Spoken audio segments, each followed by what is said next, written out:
Welcome to the Maltepes Show. I'm here with Jeff Michaud, the owner of. Right. I know. I had to practice a couple times before we went live. The owner of Osteria and founder, I assume, founder. Yeah, one of the original founders. Original founders. There was Big time chef. Just You've won. Nah, come on. You're being humble now. You won a James Beard Award, right? Yeah. For Best Mid-Atlantic Chef, Yes. and also nominated this restaurant for a James Beard as well, right? Yeah, that was the first year we were open in 2008. 2008. Yeah. So thank you for coming on. How are you feeling? Thanks for having me. I'm feeling great. Feeling great? Yeah, life is good. Life's good. Life's great. So, being here in Philadelphia, you're not from Philadelphia, are you? I'm originally from New Hampshire. New Hampshire. And first of all, when was your first love for food, being a chef, the culinary arts and culinary life? It started around when I was about 12 years old. I had a pizza place around the corner from my house that was run by Greeks. And after school, I'd go there, play pinball, and I'd save my dollars so I could buy their baklava. And it was $1 for a piece of baklava. And they made great baklava. Yeah. And Greek style? Greek style, yeah. It was just filled with honey and ooze. It was so good. And then at some point when I was 12, I wanted to make some money. So I was like pounded on their back door. I was like, yo, Charlie, can I get a job? You know, and I want to make a little cash. So he hired me folding pizza boxes for $2 an hour. Sounds familiar, man. I was 8 years old in a pizza shop. I told you earlier. My father's restaurant. I was making pizza. I think I have a picture of me and my grandmother making pizza in the back. But how does that experience shape you as a person going forward the rest of your life? I know we talked about some things being nostalgic. We talked about a lot of different things. What I learned was the value of a dollar and the value of hard work as a kid. How did it affect you? I mean, obviously, when you start to work and make some money, you're like, wow, all right, this actually works. You can make some cash, you know? So I think that increased my drive for wanting to do something in life. I wasn't, not that I was not book smart, but I wasn't your typical student that went. I did great in school, graduated in upper class, had honors in college. I went to culinary school, but I didn't really want to go to a four-year school. And I think I have a lot of energy, so I found a place in the kitchen where I felt comfortable. I felt like I had an outlet to be creative. I felt like I could grow in that environment. So I think that when those doors opened at the pizzeria when I was 12, I think that started to set me on a path for cooking in the kitchen. So you talked about culinary, you talked about not going to four-year college, but you did go to culinary arts school in New York, correct? Yep, I went to the CIA in New York. I graduated in '98. Where do you think you got the most knowledge? Was it getting the true experience in the kitchen or the culinary arts school? What made you become such a great chef that you earned a James Beard Award? And I think it's all encompassing. I think you need the school. I mean, there was times in my life where I felt like I could have done the same without going to school and maybe worked in more restaurants. But then you don't learn the business side of it. And a lot of restaurants close because chefs, they're crazy artists and they cook and they don't understand the finances and how to manage and how to cost things out. And you see like one out of every 5 restaurants last more than 5 years, and the statistics are, I mean, they're real, and they're against you. So I think school definitely helped me out. I mean, I already had a lot of years cooking in a kitchen before I went to culinary school.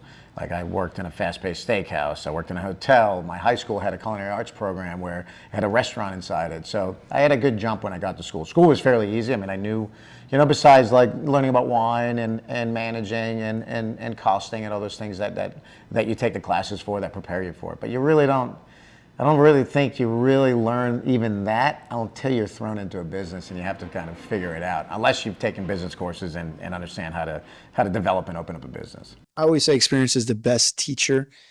I don't believe that school can teach you experience. There's just no possible way. Mm-hmm. At the same time, you talked about how when you open up a restaurant, the odds are stacked against you. And I talk about that in my book, Booked, and it's about my father's life story. And it's called Booked because right when you start, before you do anything, you're booked, right? Essentially, like the odds are against you. They're stacked against you.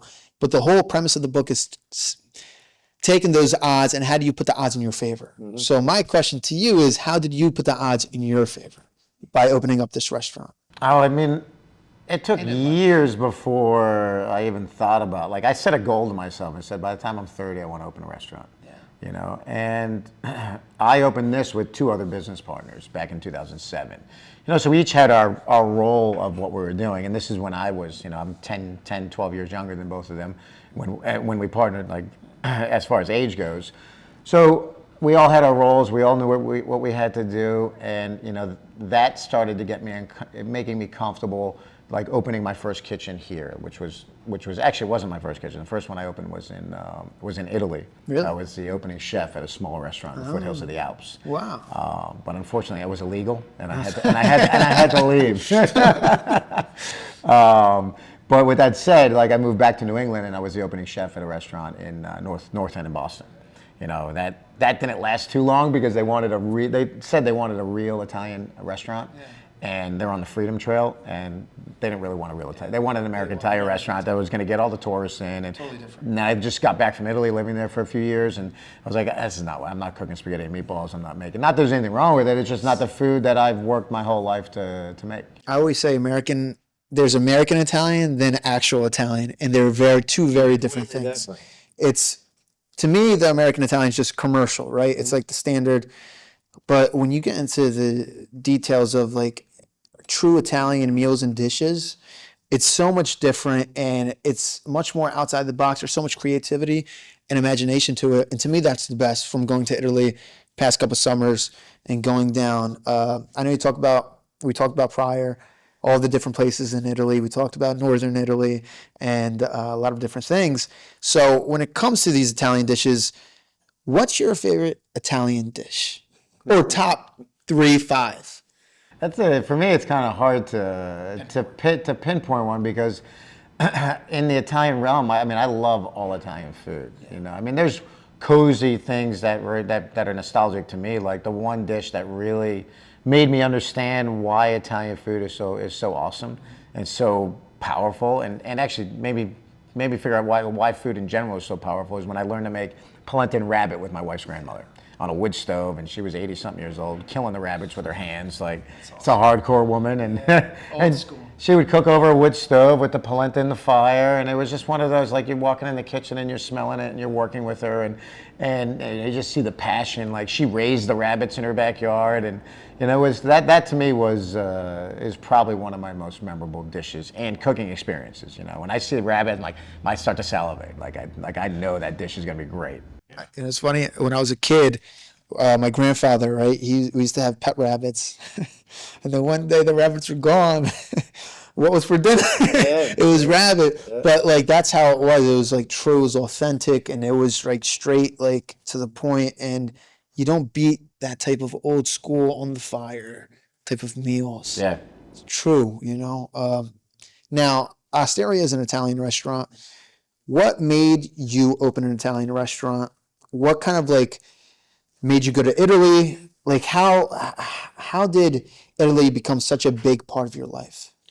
Well, I was working in Aspen, Colorado, right? When I did my externship there, and then I moved back there to work for a season or two and ended up staying like 4 years. And in the interim, Mark Vetri came over, and he was friends with the chef that I was working for. And I think he came over right before he opened Vetri in 97, and he opened Vetri in 98. So he came in, and we just became friendly over the years. And in 2000, I was looking to leave Aspen, and he was looking for a sous chef. So that's what brought me to Philly. Yeah. And that's what opened up the doors to Italian food, because I'd never, I'd cooked it in school, but the food I was cooking in Aspen was like modern American with like Asian and Southwestern influences in it, and great food. It just was like a lot of ingredients, a lot of steps to things. And when I staged at Vetri in 99, 2000, I just fell in love with the kitchen because it showed me a simplicity in food that I'd never seen before, and showed that like the quality ingredients are super, super important, because Italians don't do much to the food. No. It's all prized on the quality of the ingredient that you're buying. Beauty and simplicity is what I say. Yeah. Yeah. So what are some of your biggest influences? I know you talked about how Vetri, that was a huge influence, sure. Right? Yeah. But outside, that's one, I assume. But what else? Like, tell me a couple of your big influences. My wife and her family. Yeah. That was probably the biggest one. Yeah. That's awesome. I didn't grow up in a family of foodies. I grew up in a family that cooked for necessity. So I grew up on like shake and bake chicken and shake and bake pork chops and pizza, Domino's on Fridays and McDonald's on Thursdays. Like my parents both worked and they did what they could, but food was never something to be like, hey, listen, I'm really looking forward to eating this, and like we should enjoy it and sit down as a family at the table. Like we'd sit down for dinner at 4 o'clock. I'd have a glass of milk on the table, and I still to this day I look back and I'm like, I don't get it. I don't get why we ate like that. But and after meeting Claudia and her family, and this was even after I started working in Michelin star restaurants in Italy. Like meeting her just showed me like how powerful food is. It's like it's really a drug, and it brings people together, evokes emotions, it creates memories, it brings back memories. Like it's bigger than food. Yeah. To me, food, sitting around a table with a friend, that's therapy. Yeah. I think it's therapeutic, right? So I have a lot of people from the Mediterranean that I'm very close friends with, and some of them I consider family. So nothing better to me. Like we'll do like a thing where we all bring dishes or we all cook at the house, and it's the best, right? And you guys all sit around, you're laughing, you're talking back, forth, smiling, joking. That's something you can't replicate, and it's something that can't be, like those moments are priceless. Yeah. I think that's the best way to put it. But you talked about when you met your wife before you were working at Michelin star restaurants.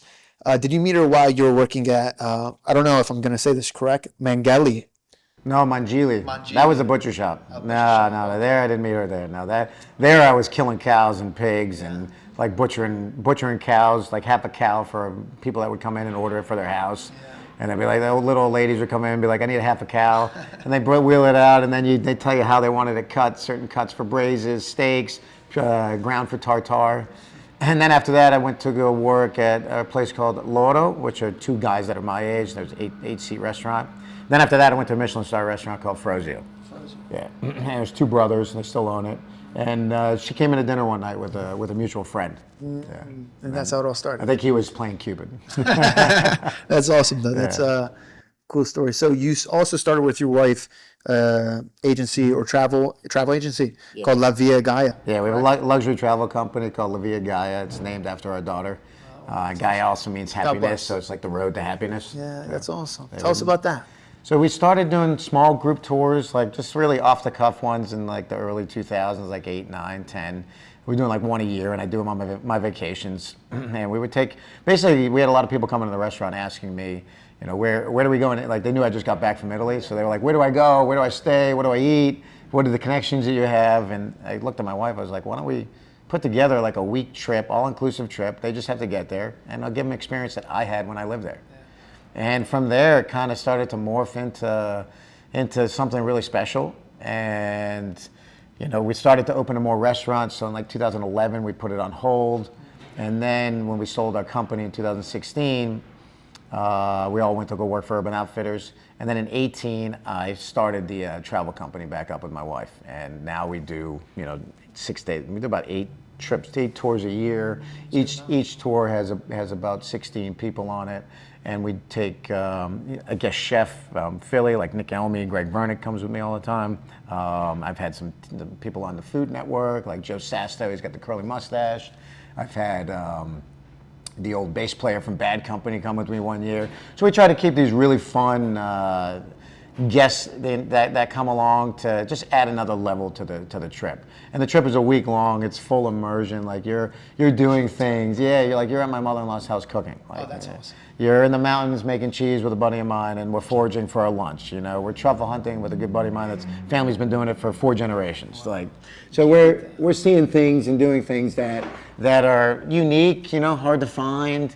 And the main part is you're going to all of my friends and families' houses and businesses. So they're opening their arms up, and it's not like you're walking in. Like somebody could take this and they can look at my itinerary, they can go on their own, sure, but they're not going to get the same kind of feeling and experience that they would if they're showing up with me and my wife. Like truly welcoming. Yeah, like the Italian old school Italian lifestyle from the villages, I bet, to the totally. You can't beat that. Totally. Wine. Water. Tell us about water. I like the wine glass. I like the water in the wine glass, though. Question. You a big wine guy, I assume? Absolutely. Tell us about the differences for the average person. I'm not sure the average person knows about wine, right? Well, what are some things you look for when it comes to wine? What are some things that make it quality wine? And what are some of your favorite wines? I mean, quality wine is very subjective. Like you can have like for me, I love Italian wine. My whole wine cellar here is Italian. My wine cellar at my house is Italian, except for some champagne. It's champagne. You know, French wine I love, Spanish wine I love, but Italian is probably because that's what I've been immersed into. So what I may like, somebody else might not like. I had a gentleman on a trip with me, and all he likes is big California reds and big California Chardonnays, and I can't stand that. For me, like, having a bottle of wine that is so oaked up and you're sitting there chewing it, like I can't do it. It's not for me. But I know there's people out there that love it. I like more elegance in my wine. I like, it's like reds from Piemonte for me are incredible. I prefer them over Tuscan wines. Yeah. Tuscan wines remind me a little bit more of like California to an extent. I want well balanced wines. I want elegant wines. I want wines that have finesse to them. I don't want to chew through it when I'm talking, And then when like the weather changes, my style of wine will change. Like in the summertime, I really don't drink red wine. Yeah, white. Like I'll drink white, or it'll be a super light red that'll chill a little bit, Yeah. How about rosé? Big rosé. Love rosé. Yeah, I love rosé. I like rosé too. So with your travel agency, you've obviously traveled all over Italy. Mm-hmm. I'm not going to hold you to what's the your favorite, because that's very tough. But what are some places you'd recommend people to go to, like top 5, or like this is like truly an experience you should go? As far as areas, regions? Areas and regions. Yeah, I mean, Lombardia is great. There's so many awesome things there. I mean, it's the home of panettone. It's the home of rice for risotto. All kinds of different mountain cheeses and cured meats. It's got a lot of culture there. Piemonte, when you want some refined cooking, because they're bordered France. They were ruled by the Savoia family for many years, so they have a lot of French technique and influence in their food. And they all differ in so many ways. Friuli in Slovenia, we do some trips there, and those are just incredible. You have great mountain food, but you also have influences from Slovenia, from Austria, from Italy. Like they all kind of combine. So you can see like goulashes like on the border in Friuli and the border of Slovenia. And I mean it's just all so different. Like, and you go down to the south and you're in Puglia and some of the most amazing fish and cheeses that they make, like fresh cheeses, not mountain-aged cheeses.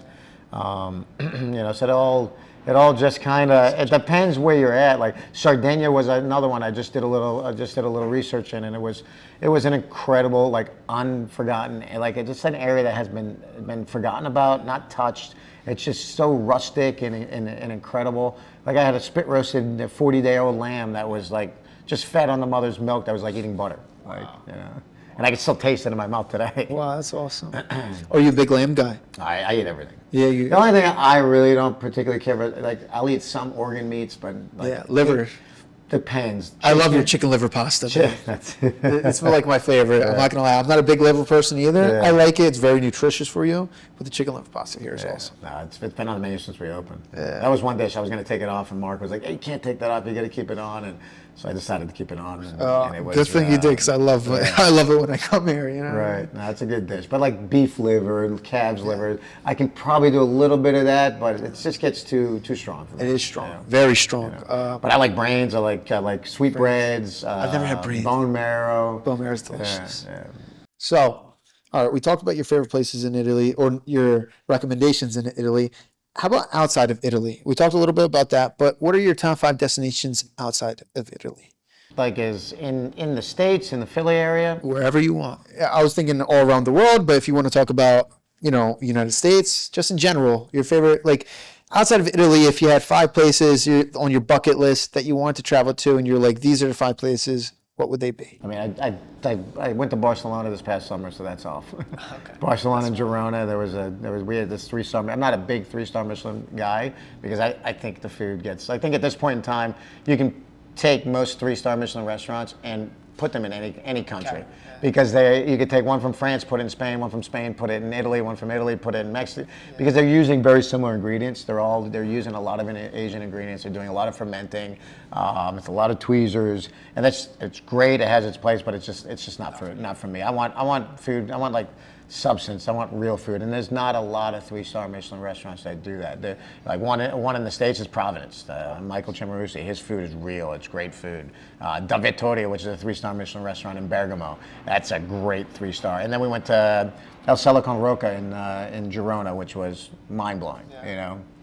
But, you know, other places I'd love to go to.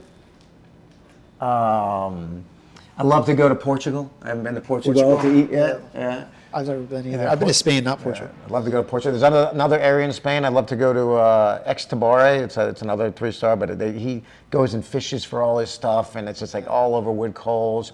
And I think that's in Madrid, or right around Madrid, yeah. I want to go to Mexico City. Mexico City. Yeah. I have friends, one's a UFC fighter, he was fighting down there. Went to Mexico City, ended up getting sick. Oh, really? So he didn't end up fighting. What's his name? Joe Pyfer. Joe Pyfer. I don't know, you big... I train. I noticed the ears. Yeah, that's what I was going to ask you, actually. It was one of the questions because I saw your ears. I'm guessing you love mixed martial arts. Yeah. Big UFC guy? Yeah, I don't watch it as much as I used to anymore. And my training has gone down a little bit because almost non-existent now because I need a shoulder replacement. Trust me, I've had injuries. 2 torn ACLs. I've been through sports. Yeah, I'm about 5 surgeries in for all kinds of things. So. Oh man, you're kind of like me. We're broken all over. Yeah. But I'd love to go to Argentina and Peru, and that'd be awesome. And I'd love to travel the world and see some other cultures of food. You know. I always say the world. It's one big world, but within the big world, you have all these different worlds. Like you go to, like you talked about, northern Italy, southern Italy, 2 different places. Yeah. Very different, right? Sure. And then from country to country, everything gets different. And to me, there's beauty in like seeing the like differences. And like you go to Japan, and their culture is very, very different. Yeah. Like I love obviously Japanese cuisine, but the culture is very disciplined, and it's pretty cool and amazing to see. The different cultures in the world. And that's why, to me, traveling, you can't ever beat that experience. To me, it's very eye-opening and inspiring and kind of like opens up your mind. Hands-on learning. Yeah. A lot of people here, they're stuck, I feel like. And they don't... I remember I was in university. I just graduated not too long ago. Oh, congrats. Thank you. From where? Rowan University. So... I was there, and I actually took a break because of COVID, and that's why I never finished. I was like, you know what, let's finish. So I finished it. But anyways, I was talking to this kid, and he's like, I'll never leave the States, right? And I'm like, how could you have that mindset? Like, there's so much out there that the world offers. You know what I mean? You can learn so much. If I stayed in New Hampshire, I wouldn't be where. I mean, I'd probably be doing great, probably have a good career, but I wouldn't have done or experienced what I experience in life now. You know, I think about it, you would have never met your wife. Yeah. Like, you never had a family. You have to take risks and you have to take chances, and you have to be, just get out of your bubble and your box and see what else is out there. Like, there's so many things to experience. Yeah. Question. Going back initially, we talked about the value of a dollar growing up in the pizza shop, kind of what drove you to do things. What drives you today? What drives me today? Well, listen, I have an incredible team here that drives me every day. My executive chef partner, Matt Arcamone, who's been with me for almost 4 years now. He was with me prior in the Vetri family. He's the heart and soul of the kitchen and what we do here. You know, I mean, he's taking control of the menu in the kitchen, which is awesome. And haven't had that here with anybody except for another chef, Brad Daniels, who was with me for many years. 6 or 7 years, but when Matt came on, like, he's got the same ideology of Italian food that I do. He's got like the heart and soul of a grandmother with some like refined plating. You know, his flavor profiles are very similar to mine, but he also understands like what our guests want. Yeah. You know, he understands like what our guests want. He understands how to develop a menu that is you can utilize ingredients in many areas, so you're not wasting items. And he's created an amazing team back there, which they keep me going every day. You know, like they're always asking questions. They're always seeing stuff from the trips. They're always wanting to know more, or bring back stuff from Italy, or and I think that energy, like I live on other people's energies. Yeah. So if I'm with somebody that's happy and excited, I'm happy and excited. If I'm with somebody that's bringing me down, I'm like, dude, get your shit together. Like, I can't fucking like smile, like be happy. It doesn't cost much to be able to smile. Negativity is infectious. That'll just like make me mopey, you know. I always say negativity is infectious. It's like it affects you, affects me. If I'm like, you're sick, right? you're gonna get sick if I'm with you. Same thing with the mindset, and same thing with the energy. I think it's infectious. So I'm with you on that. I believe that the positive mindset and that kind of energy is probably why you guys are my favorite restaurant in the city. I mean, we have an amazing team. Like Martin Cugini, who's my business partner. He was with me at Vetri we probably worked together for 15 years now. And he's followed me since I left Vetri, another partnership, back to this one, and he came on, and he's just the right fit. He's Mr. Hospitality. He's here to please people, and I think we have 65, 66 employees, and they're all happy to come to work every day. And we have a lot of them that have been here for quite a few years. And awesome. I have one kid that's been with me for like 16 years now, which is crazy. You've been open for 17. It'll be 19 in February. Well, 19 February. Congrats. Almost 2 decades. That's awesome. 6 years away from a quarter century. Yeah, exactly. That's awesome. So it's been a great run. And then, for me, like, I think the travel company really inspires me because I truly love meeting people. I love meeting people from all walks of life. I love learning about them. I love sharing what we have and what the reason people are coming on our trips for. Like last night I did a white truffle pasta class, like hands-on. I brought in a quarter pound of white truffles for 10 people, and we ate all truffles all night long. That's awesome. And out of the 10 people, 8 were people that were on past trips with me. And 6 of them were from the Piemonte trip last November, so it was like almost a year reunion. That's awesome. And these people made relationships on the trip. Bonds. What's that? Yeah, bonds. Yeah, exactly. Like I feel like our trips really create those bonds. They create friendships. Like we've had people that have gone on trips, met people, did another trip with them, and then booked a private trip with their families and friends. So I know the menu here, some of it's seasonal. What are some seasonal stuff you guys offer around this time in fall or winter? What's coming up? What do you guys have coming up? Yeah, Matt's actually doing a little menu change today. He has like this nice, beautiful grilled New York strip with some mushrooms and a nice little sauce. I think he's putting a lamb shank on. Oh, that's my favorite. He just changed over. He's got a gnocchi with like a sausage and sausage ragu with it and porcini mushrooms. We try to keep about 50% of the menu of our staples, like the chicken liver rigatoni, the Parma pizza, margarita, things like that. Please don't ever take off the chicken liver. That won't get taken off. And then we change the other 50% based off of seasonality. So whatever ingredients are coming in, like the winter season now, you're looking at root vegetables and mushrooms and chestnuts and cabbages and winter greens and squashes and things like that. I did have the squash pasta that you guys have. Delicious, by the way. Yeah. It obviously it's all dependent on your taste if you like that sweeter type. But I love it. But again, like I've done that pasta a million times here at Matt. That's his version of that pasta, and it's just as good, if not better, than anyone I've ever made here. And that's what I'm saying.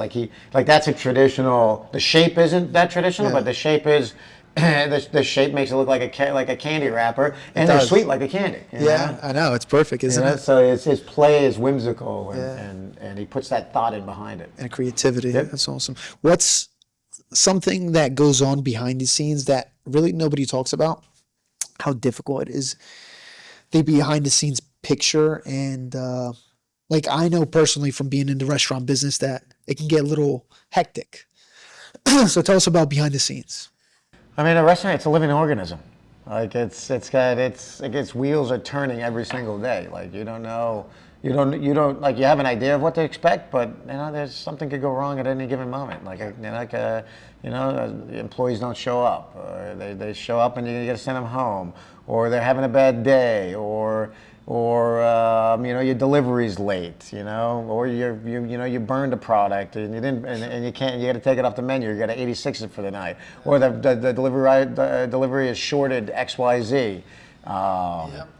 I mean, there's 1,000 things that can go wrong. You get a party that booked and they want to cancel, but they don't want to follow the rules of their contract when they're past the cancellation point, and they're going to get charged for it.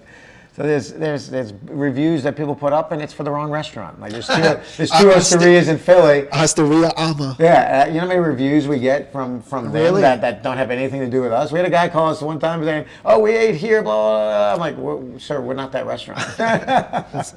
We actually walked by it today because we were walking in Center City. I was like, "Oh, there's the other Osteria." Yeah, that's awesome. So we got people that are applying for jobs for there that end up coming here. Oh, they're really? Like, we're here for an interview. No, you're not. supposed to be at Osteria Alma.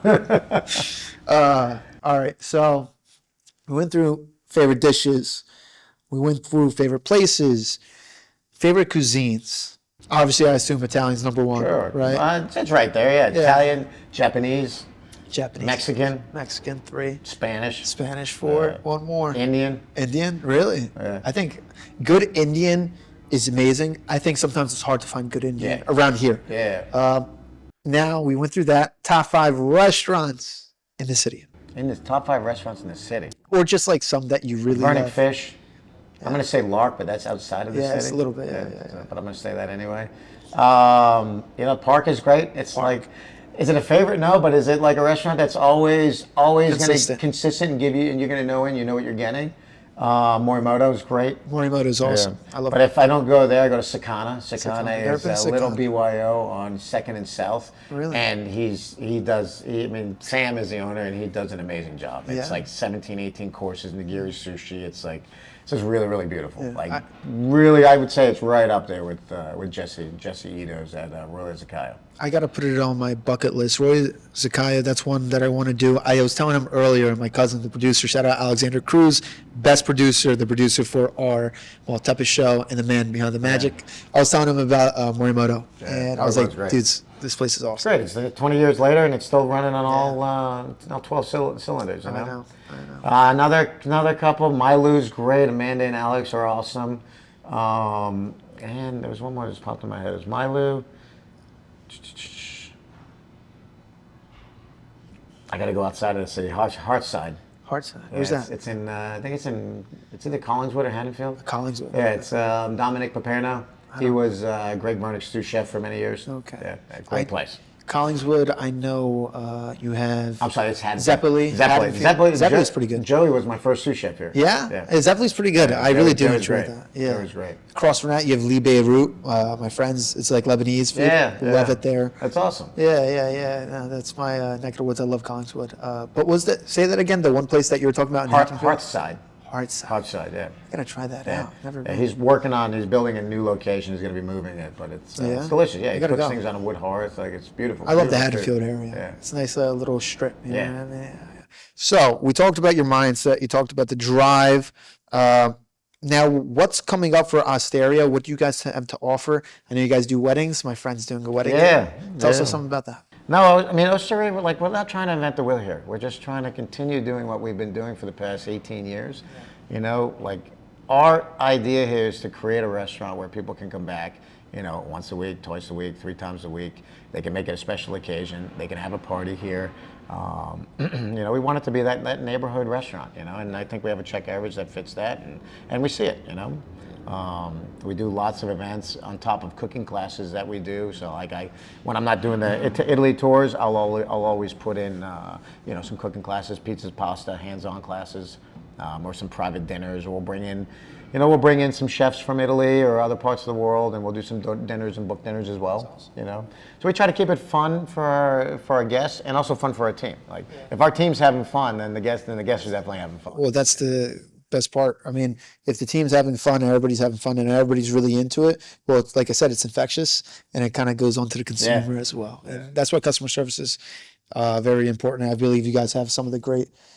Maybe the best customer service in the city, one of the best restaurants. I've came here, I've rented out the kitchen table multiple times, love it. Couldn't speak more highly of it. The closest thing to Italy, in my opinion. Thank you. Where can we reach you, Jeff? Social medias? Jeff Michaud at Instagram. I'm on Instagram, I'm on Facebook. I don't do TikTok. I do Snapchat. I don't do any of the other ones. I'm with. Yeah, and then we also La Via Gaia has an Instagram as well for a travel company. And is there anything else you want to add? Eat more pasta. Eat more pasta. Eat more pasta and drink more red wine. I'm coming back to eat more pasta and drink some more red wine. Thank you guys. Go ahead. And get ready, because we're going to be making some panettone coming up. Yeah. And we only make about 100 of them. Really?